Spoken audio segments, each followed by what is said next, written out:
நம்ம மேலே இருக்கக்கூடிய வன்மத்தில் தான் இப்போ என்ன பேசுகிறாங்க.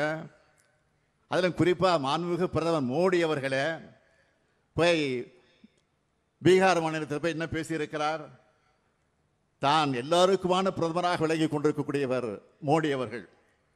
ஆனால் அங்கே போய் என்ன பேசுகிறார் என்று சொன்னால், தமிழ்நாட்டை காட்டி பீகாரில் வெறுப்பு பேச்சை பேசியிருக்கிறார்.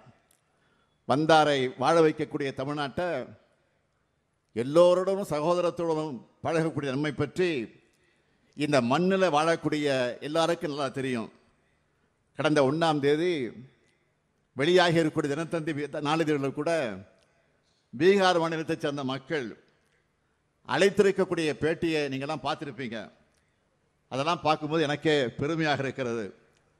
தமிழ்நாடு எப்படியெல்லாம் எங்களுக்கு வாய்ப்புகளை உருவாக்கி தருது, தங்களுடைய வாழ்க்கை தரத்தை எப்படியெல்லாம் உயர்த்தி இருக்குதுன்னு மிக தெளிவாக பீகார் மக்கள் தமிழ்நாட்டில் வந்து பணிபுரியக்கூடிய, தொழில் செய்து கொண்டிருக்கக்கூடிய, வாழ்ந்து கொண்டிருக்கக்கூடிய அந்த பீகார் மக்கள் பேசியிருக்கிறார்கள்.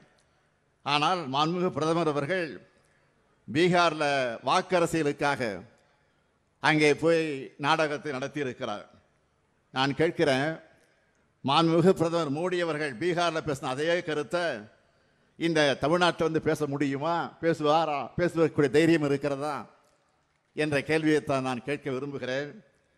ஆக யார் என்ன சதி செஞ்சாலும், எத்தனை அவதூறுகளை நம் மீது பரப்பினாலும், எவ்வளவு போலி செய்திகளை எல்லாம் அவர்கள் உருவாக்கினாலும், நான் தெளிவோடு சொல்லுகிறேன், இங்கே நம்முடைய தோல் திருமாவர்கள் குறிப்பிட்டதைப் போல 2026 திராவிட முன்னேற்ற கழகத்தின் தலைமையில் இருக்கக்கூடிய ஆட்சி நிச்சயம் அமையும் என்று நான் இந்த நேரத்தில் அன்றைக்கு எல்லா சேனல்லையும் சொல்லுகிறேன், எல்லா டிவிலையும் எல்லா சேனல்களையும் திராவிட மாடல் 2.0 ஆட்சி அமைஞ்சது என்ற செய்தி தான் வரப்போகிறது.